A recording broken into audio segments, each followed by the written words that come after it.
રાहुલ ભગત પાટણ બનાસકાંઠાના સાંસદ બેન શ્રી ગેનીબેન, આપણા સિદ્ધપુરના પૂર્વ ધારાસભ્ય શ્રી ચંદનજી, દૂધસાગર ડેરીના ડિરેક્ટર શ્રી ભરતજી, આપણી સમાજના આગેવાન શ્રી મોરજીજી, તેમજ સ્ટેજ ઉપર બેસેલા સન્માનીય સંતગણ, સમાજના સભ્ય આગેવાન, વાણા ગામની પવિત્ર ધરતી ઉપર ભરાયેલા સમસ્ત વિસ્તારના ઠાકોર સમાજના તમામ વડીલો, આગેવાનો, મારા યુવાન દોસ્તો, માતાઓ અને બહેનો, સૌને મારા રઘુવંતી ઠાકોરના જાજા રામ રામ.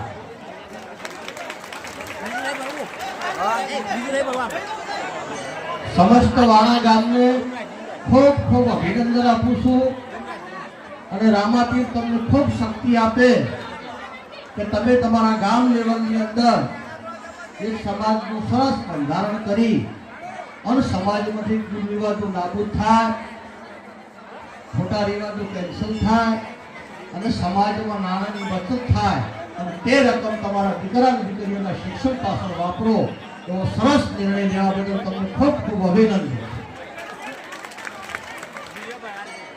હંમેશના માટે ગેનીબેન, અમારા પાટણ જિલ્લાની અંદર સરસ્વતી તાલુકો, પાટણ અને ડીસા બંને વચ્ચેનો ભાગ એટલે બેતાળી ઠાકોર સમાજનો ગઢ કહેવાય. અને હંમેશના માટે આખા ગુજરાતમાં જો રાજનીતિની નવી દિશા નક્કી કરતો હોય તો ઠાકોર સમાજ નક્કી કરે. સમગ્ર ગુજરાતમાં એક ઠાકોર એક રિવાજ આ બંધારણની શરૂઆત અમે 7/12/2025 ના રોજ વડોદ મુકામેથી કરી હતી. તે દિવસે અમને પણ ખબર નથી કે અમારી આ બેતાળી ઠાકોર સમાજની વિચારધારા આખો ગુજરાતનો ઠાકોર સમાજ અપનાવશે. આ વિચારધારા સમગ્ર ગુજરાતનો સમાજે અપનાવી, અન્ય સમાજે પણ અપનાવી. સમગ્ર ગુજરાતમાં એની સામે દીકરાઓનું શિક્ષણ ઓછું છે તો દીકરીઓ એકલી ભણશે અને દીકરા ને ભણે તો ભવિષ્યમાં સગપણ કરવામાં સમાજને તકલીફ થશે. એટલે બે પગલા હાથવો, દીકરાને ભણાવો, દીકરીઓને ભણાવો. અને વિશેષમાં તમારી જોડે હું વિનંતી કરું છું કે સમાજમાં દીકરા દીકરી સમાનતાનો હક, દીકરાએ ભણે, દીકરીએ ભણે અને સમાજમાં હકપણ કરવા માટે ભવિષ્યમાં તકલીફ ના પડે એટલે આખો સમાજ એક પ્રતિજ્ઞા કરે કે જે ગામ, જે ગોળ, જે વિસ્તાર આપણને દીકરી આપતા હોય એ જ આપણે આપણી દીકરી આપવી.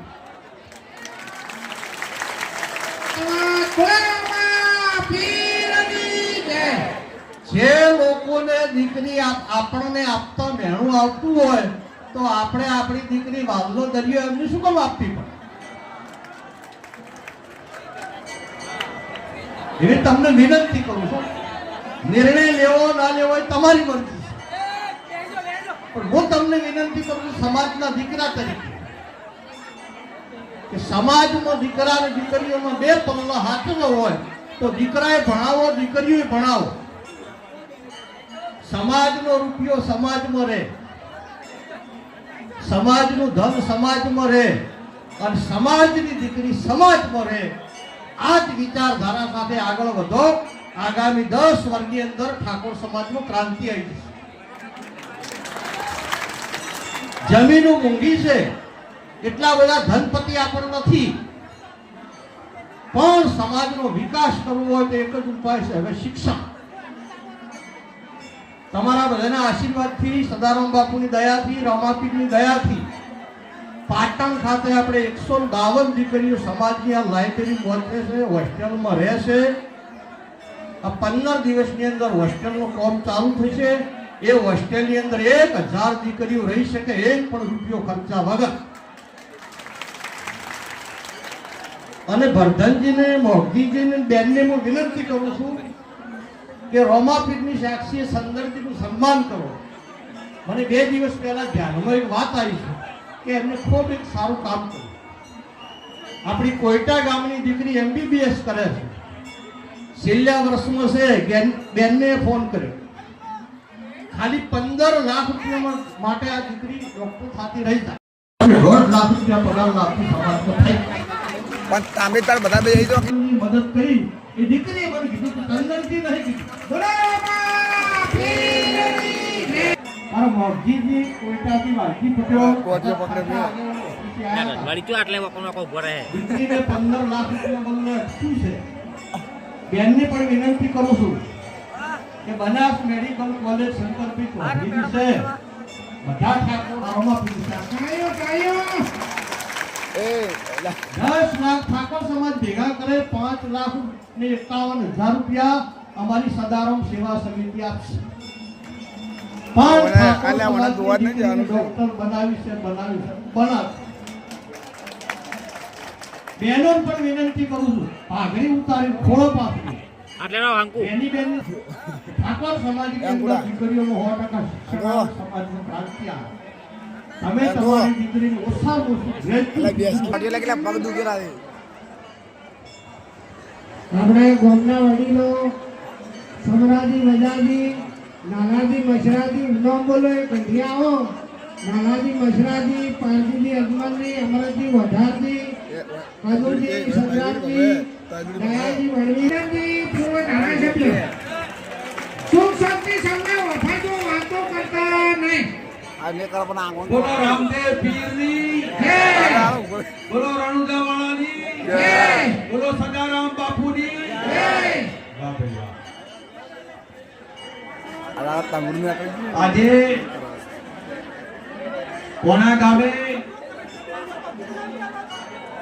ભાઈ બધા સાંભળજો, 5-10 મિનિટ 15 મિનિટ થોડી શાંતિ રાખો, પછી આપણે બેનને સાંભળવાના છે, એટલે હું મારી વાત ખાલી 2-5 મિનિટમાં પૂરી કરું છું. આજે વણા ગામે આજે બીજનો દિવસ હજારોની સંખ્યામાં આજે અહીંયા આજે બેસી જ ની કે નામ કે બેસો ગામના લોકો દેવું નહીં લે અંકુરો લે આખરે પગ જોડો વિશેષ વાત એ છે કે ઠાકોર સમાજનું બંધારણ મારા બેવું પડી આજે બંધારણ નિયમથી આપણા બનાસકાંઠાના સાંસદ બનાસની બેન આપણા સૌની બેન એવા જ્ઞાનીબેન આજે વણા ગામે પધાર્યા છે. આપણે બધા તાળીઓથી જ્ઞાનીબેનને વધાવીએ. એવા ગુજરાતની બેન, ગાયની બેન, ભારતની બેન જે આપણા સમાજ માટે વટ પાડ્યો છે અને વટ રાખ્યો છે, એવા ઠાકોર સમાજની સૌને વિનંતી કરું છું કે આ બેનના પડ્યા બોલ બધા જીલજો. એવા નવઘણજીભાઈ ડેરીમાં હમણાં નવા આપણા સૌની તમારા બધાના આશીર્વાદથી ડેરીના ડિરેક્ટર તરીકે ચૂંટાયા છે એવા પ્રધાનજીભાઈ, સન્માનીય સાધુ સંતો મંચો, અહીંયા સમગ્ર ગામના બધા જ આગેવાનોનું નામ આવડે છે, પણ બધા જ સમજતા આગેવાનો આજુબાજુના વિસ્તારમાંથી પધારેલા સૌ બંધારણને ફોલો કરવા માટે રામદેવ પીરની સાક્ષીએ બંધારણને આજે સમર્થન કરવા માટે સૌ ઠાકોર સમાજના આગેવાનો પધાર્યા છે, અને ચંદનજી ઠાકોરના સૌને રામ રામ. ટૂંક સમય પહેલા બેને એક સારો વિચાર આવ્યો. આ વિચારને અમારા બધા વચ્ચે પરામર્શને ચર્ચા કરી. ચર્ચાના અંદર વગર ગામની અંદર 2 થી 3 લાખ ઠાકોરો ભેગા કર્યા અને બધા જ કોંગ્રેસ ને ભાજપના ઠાકોરો એક મંચ ઉપર બેહારી અને આજે 16-17 મુદ્દાનું આજે બંધારણ આજે બેનના અધ્યક્ષસ્થાને આપણે મંજૂર કર્યું છે. આખો બનાસકાંઠો આજે બંધારણ પાળે, આજે વાવથરાજા બંધારણ પાળે, આજે પાટણ જિલ્લો પણ આ બંધારણને બિલકુલ પાળે છે. એમાં વણા ગામને ખૂબ ખૂબ અભિનંદન પાઠવું કે સમગ્ર વણા ગામના 5 આગેવાનો ભેગા થઈ અને અમને એવું કીધું કે બીજના દાડે અમારે બેનને બોલાવવું છે અને રમાપીરની સાક્ષીએ બંધારણમાં હવને જોડાવવું છે. આજે આ સમગ્ર આટલી બધી વિશાળ મેદનીમાં આજે આ બંધારણમાં જે મુદ્દાઓ છે એ મુદ્દાઓ આપણને બેન કહેશે અને આપણે બધા જ પાટણ 42 વર્ષોથી આ બંધારણને પાળીએ છીએ, આ બંધારણને ફોલો કરીએ છીએ. નવઘણજી જે કીધું એ પાછલા 10-15 વર્ષ પહેલા આપણા સમાજની દીકરીઓ 50-100 કિલોમીટર દૂર આપતા હતા. પાછલા 15 વર્ષથી આપણે સમાજમાં હગું કરીએ છીએ. વાત બરાબર ને? સમાજની દીકરી સમાજમાં રહે છે. એટલે આપણે સૌએ બંધારણમાં બેન અહીંયા પણ અમારા સમાજમાં આ બંધારણ જ્યારથી પાલન શરૂ કર્યું ત્યારથી કહેવામાં આવતી હતી. એ બંધારણમાં આજે ખીચડીની કઢી વર્ષોથી ચાલતી હતી. આજે કેટલાક આગેવાનોએ ખીચડી કઢીનો આજે પ્રયાસ કર્યો છે. એમાં બંધારણ પાળવામાં ક્યાંય સમાજે ક્યાંય ઉલ્લંઘન ક્યાંય કર્યું નહીં. એટલે આવાવાળા સમાજમાં આપણે સૌએ બંધારણ પાળવાનું છે. બેને આ સમાજ માટે ખૂબ મોટું કામ કરી અને આપણું ઉદાહરણ બંધારણનું પૂરું પાડ્યું છે. એવું જ આપણે પાટણની અંદર ઠાકોર કન્યા હોસ્ટેલ જે નવઘણજી બનાવી એ અને બીજી પણ એક કન્યા હોસ્ટેલ આજે બની રહી છે. એ બંધારણના અનુસંધાનમાં બેનનું જ્યારે ઉત્તર ગુજરાતમાં ઠાકોર સમાજમાં તમે આ બધાય બેઠા એટલા બધાય હું માનું તો આવ્યા હતા. પાટણ મુકામે જ્યારે ઠાકોર સમાજના 25 આગેવાનો ભેગા થઈને જ્યારે જ્ઞાનીબેનનું 11 લાખ રૂપિયા મામેરું ભર્યું ત્યારે 11 લાખ રૂપિયા દીકરીએ આપણા સમાજની હોસ્ટેલમાં આપી દીધા હતા. આ બેનનું ઉમદા કામ છે. આજે બેન જે શિક્ષણનું કાર્ય લઈને નીકળ્યા છે, સમાજને એક તોતળે બાંધવાનું કામ કરી લઈને નીકળ્યા છે. સમાજ ક્યાંય વેરણ તેરણ ના થાય, સમાજની સંપૂર્ણ જવાબદારી લઈને જ્ઞાનીબેન જ્યારે આપણી સૌની સાથે નીકળ્યા હોય ત્યારે આપણે સૌ જ્ઞાનીબેનને સમર્થન કરીએ. અને આવવાવાળા સમયની અંદર જે બેન બંધારણમાં તમને નીતિ નિયમો જે કહેશે, આમ તો બધાને મોટા ભાગના બધાને ખબર જ છે, પણ તમે વિશાળ સંખ્યામાં આપણી મોટી લાખોની સંખ્યામાં મારા રામદેવ પીર, આપણા સૌના રામદેવ પીરની સાક્ષી આજે અમને બધાને બોલાવી અમારું સન્માન કર્યું, અમને ફૂલા પહેરાયા. એ બદલ ગામનો બધાનો ખૂબ ખૂબ આભાર માનું છું. મારું જે સન્માન કર્યું આજથી 1 વર્ષ પહેલા મેં આ દીકરીને 5 લાખ રૂપિયા ફી ભરી હતી. 1 વર્ષ પહેલા મેં આ તો નવઘણજીભાઈને ખબર કરી, નવઘણજીભાઈએ જાહેરાત કરી. એટલે હવે જાહેરાતના એના અનુસંધાનની અંદર આ દીકરી ડોક્ટર બને એના અમારા પ્રયાસો હતા. એવો એક દીકરો આપણો સબીનો હતો. એ સબીના દીકરાની પણ અમે ફી ભરી હતી ને આજે ડોક્ટર બની ગયો અને તાજપુર સિવિલની અંદર એ નોકરી કરે છે. ઠાકોર સમાજની 5800 થી વધારે ઠાકોર સમાજની દીકરીઓના સમૂહ લગ્ન કરી અને સમાજમાં ખૂબ મોટું ઉદાહરણ પાડ્યું છે સાહેબ. પણ અમે સમાજમાં ક્યારેય કોઈ વાતમાં કોંગ્રેસ ભાજપ વાળી વાતમાં આયા નથી. આપણે કોઈએ આપવું પણ નથી. આપણે સમાજ એ જ આપણો સમાજ, એક રિવાજ એ જ આપણો સમાજ, એક રિવાજ એ જ આપણો સમાજ. એ વાત સાથે આપ સૌ નીકળ્યા છો ત્યારે એમાં સૌ બેન જે લઈને આવ્યા છે બંધારણને સમર્થન આપીએ. એ જ શુભકામના સાથે આપ સૌનો આભાર. હવે આપણે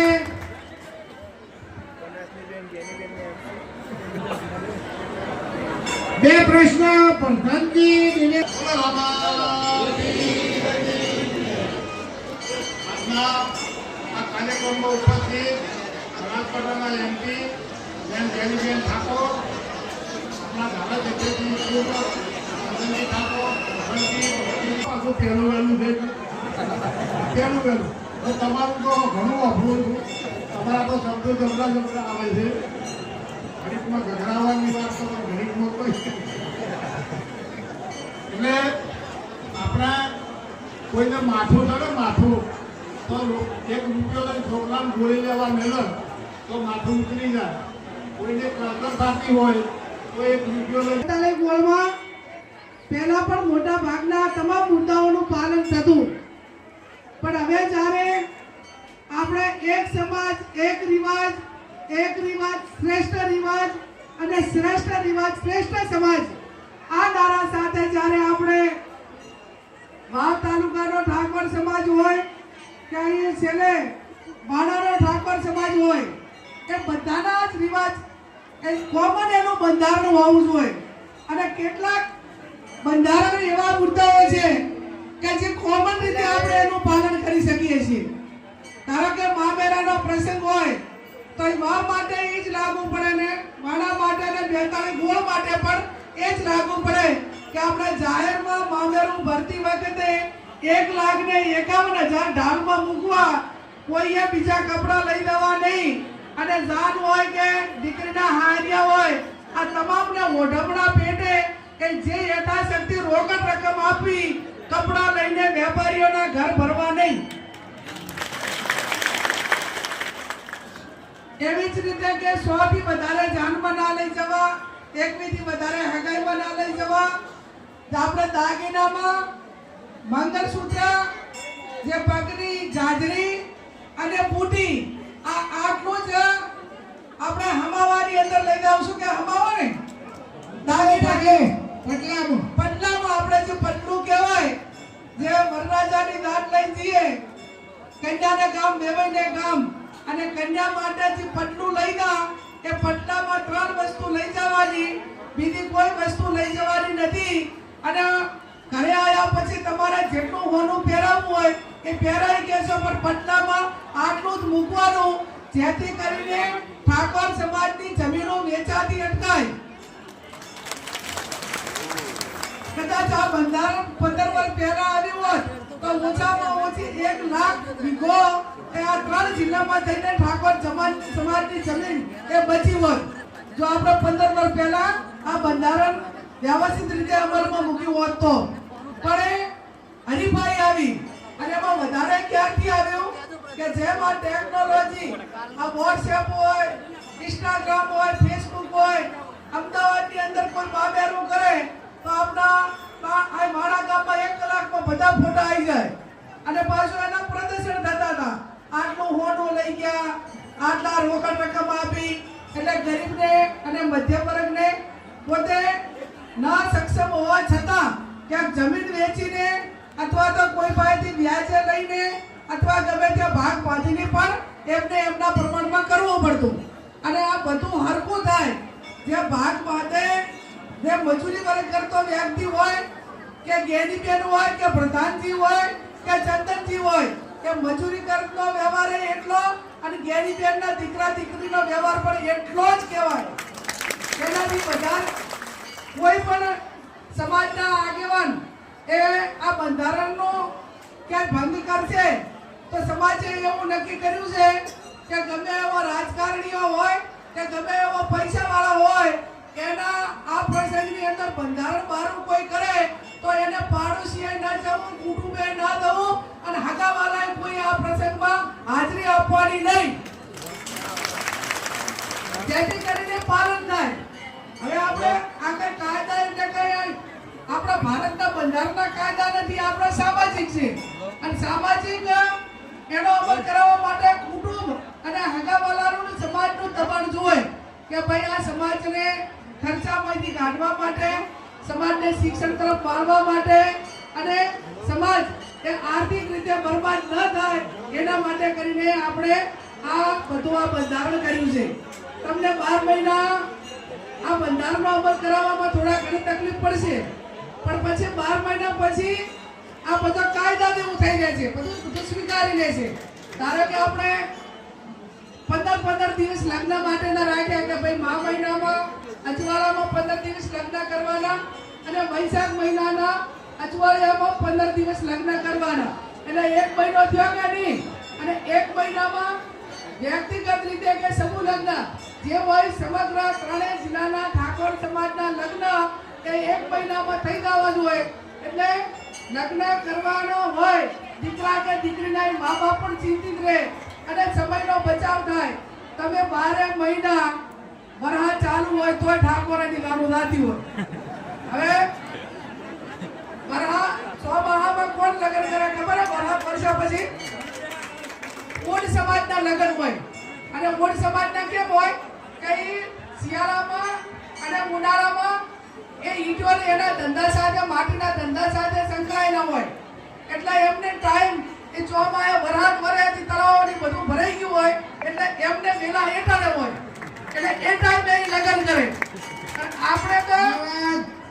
આપણે તો વૈશાખ મહિના ને મા મહિના પહેલું આપણે ચોમાસું આધારિત ખેતી હતી, બીજો કોઈ 3 સીઝન આપણે ખેતી તરીકે ના લેતા, અને એ ટાઈમે એવી પ્રથા હતી કે ખેતી ચોમાસું આધારિત, વરસાદ આધારિત ખેતી થયા પછી 8 મહિના આપણે બીજું કઈ કામ ના હોતું એટલે ગમે એટલા લગ્ન કરો તોય ચાલતું, પણ હવે સમય એ બદલાનો છે. અત્યારે આપણે પશુપાલન, ખેતીવાડી અને દુનિયા મિનિટો ઉપર, કલાકો ઉપર ચાલવા પડી. 8 મહિના 12 મહિના આપણે લગ્ન ચાલુ રાખીએ તો હગાવાલાનો ટાઈમ બગડે, પશુપાલન હોય તો ઘરે જવું પડે અને ક્યાંક નાના મોટી ઘણી બધી એક્સિડન્ટની ના પણ બધી ઘટનાઓ બને. એટલે સમગ્ર ઠાકોર સમાજના લગ્ન એ 15 દિવસ મા મહિનો અને 15 દિવસ વૈશાખ મહિનો, આ 1 મહિનાની અંદર તમારે પહેલેથી કરીને ચાલુ કરે તો ખરીદારોમાં મેળ ના આવે તો બધા દીકરા દીકરીના લગ્ન કરવા માટે કેટલા ગંભીર છે એ એમનો વિષય છે. અને પછી કોઈ એવો ઇમરજન્સી લગ્ન કરવા પડતા હોય, ઇમરજન્સી કોને કહેવાય તમને બધાને ખબર છે, તો એ ઘર બેલે કરીને કોઈને આમંત્રણ ના આપે એના માટે એટલા પૂરતી છૂટ આપી છે. કોઈ એવો એની ઘટના બની હોય કે ઇમરજન્સી લગ્ન કરવા પડે તો એટલા પૂરતું કુટુંબ પૂરતું કરીને એની વાતને પૂરું કરે. અને આ પ્રમાણેના જ્યારે બધા નિયમો બનાવ્યા છે.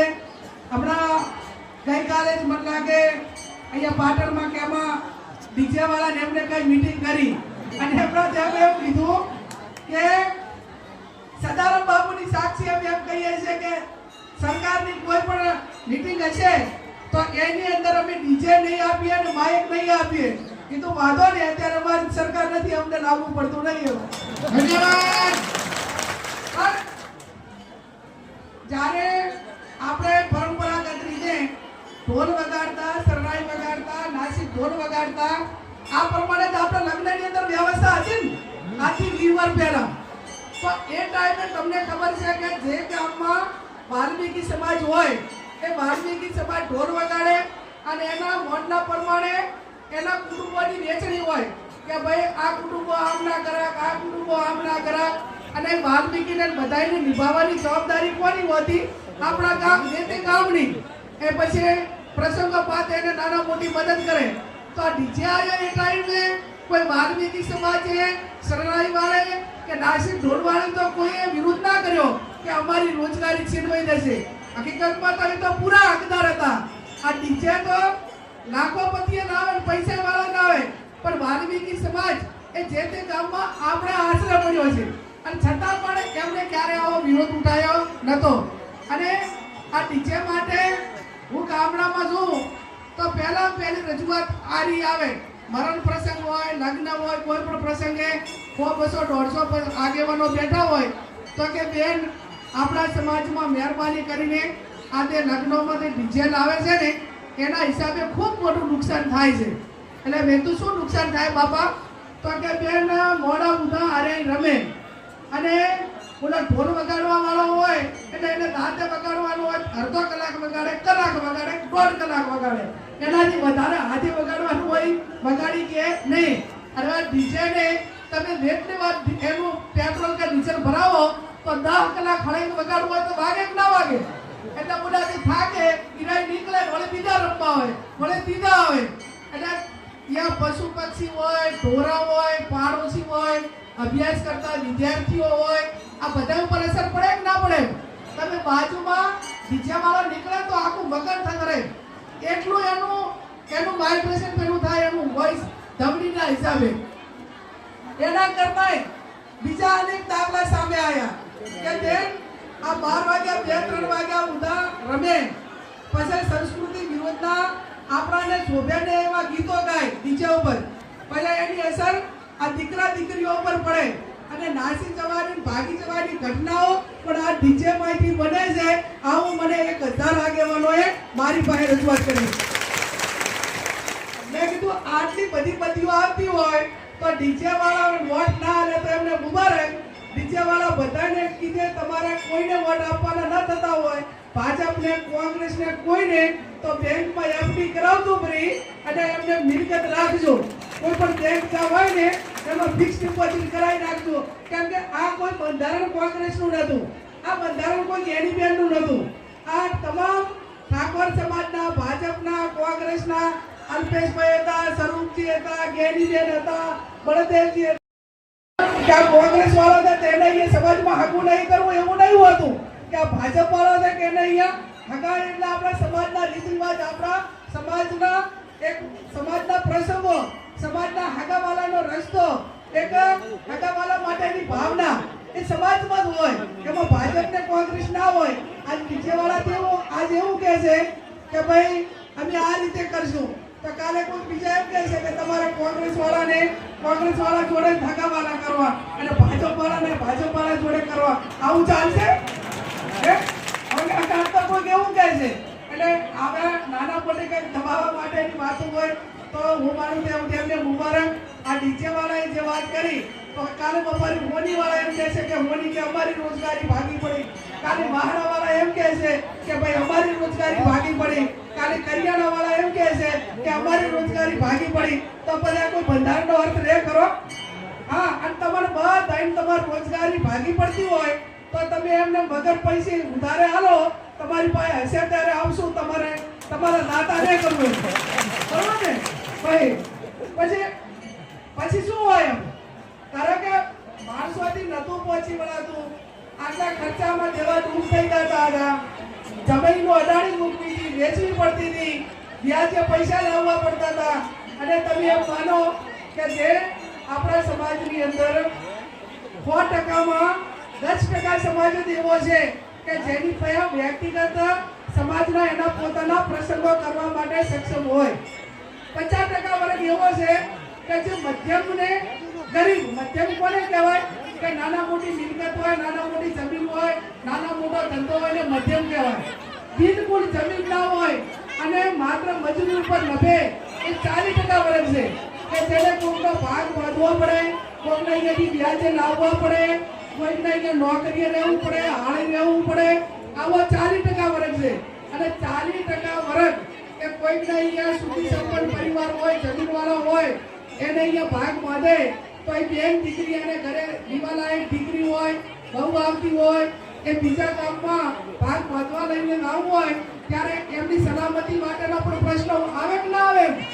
એને વતનમાંથી ભાગ બાંધવા માટે બીજે જવું પડે, પૈસાનો ઉપાડ કરેલો હોય પ્રસંગ માટે, અને જ્યાં જાય ત્યાં એને સલામતી માટેનો પણ મોટો પ્રશ્ન એ ઊભો થતો ને ક્યાંક ને ક્યાંક એ બાબતમાં સમાજની દીકરીઓ હોય, સમાજના બહુવારી હોય, એનું ક્યાંક ને ક્યાંક શોષણ થતું. અને શોષણ થતું એટલા માટે કરીને માણસને ખર્ચામાંથી કાઢો તો એ શોષણમાંથી નીકળે, શોષણમાંથી નીકળે એટલે સ્વતંત્ર થાય, અને સ્વતંત્ર થાય એટલે પગમાંથી ઊભો રહે.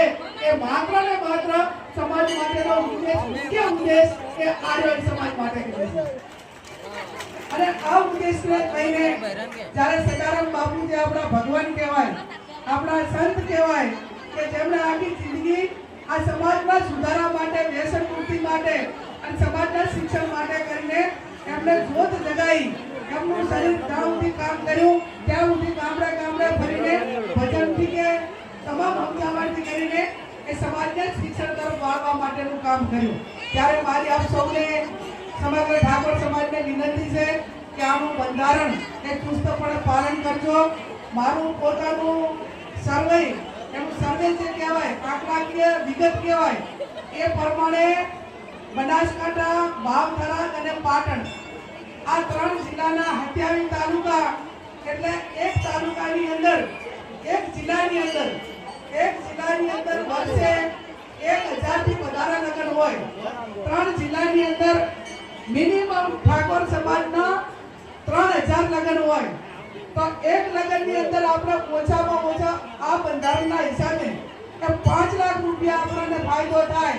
પછી મામેરું હોય, કમાવો હોય, વાહન હોય, રસોડું હોય, આ બધાને 5 લાખનો ફાયદો થાય કે ના થાય? તો પણ વર્ષે એક જિલ્લાના 1000 કરોડ રૂપિયા સમાજના બચે.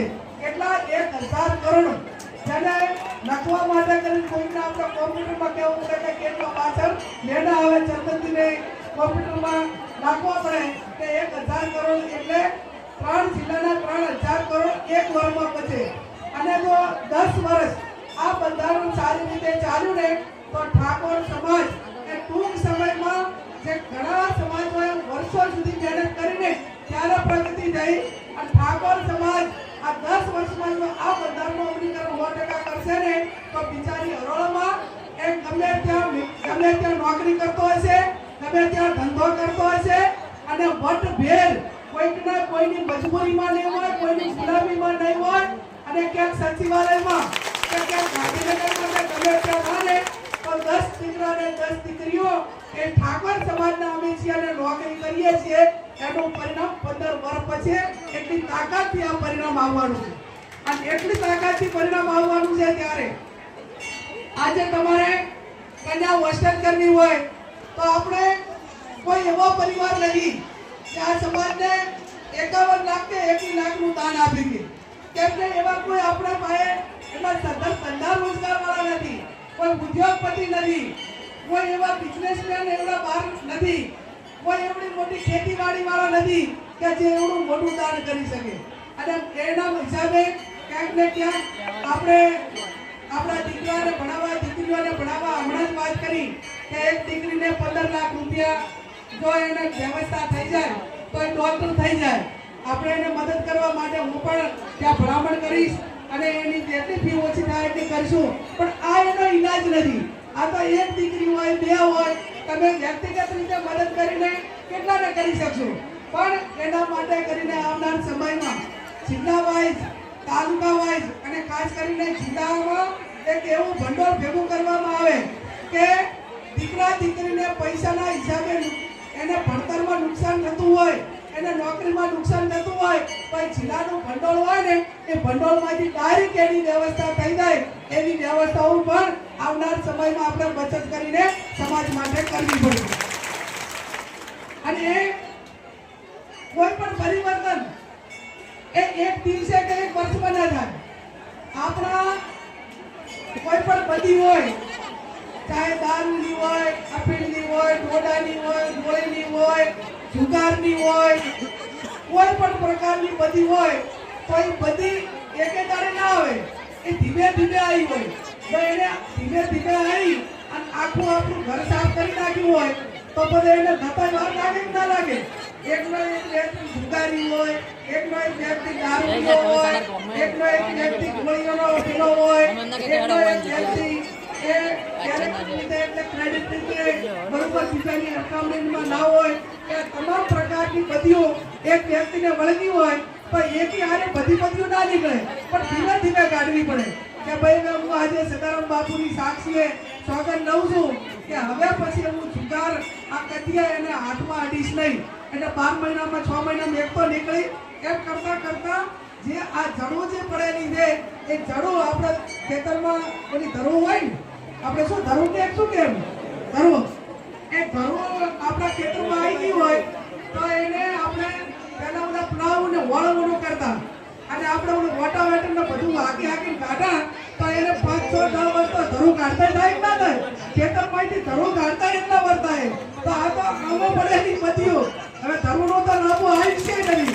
છતાંય એને એટલા વાર લાગતા હોય તો કોઈ પણ સમાજનો સુધારો હોય, કોઈ પણ પ્રકારની બદીઓ હોય તો એને નાથવામાં એ થોડીક તકલીફો પડે, થોડીક એનો મુકાબલો કરવો પડે.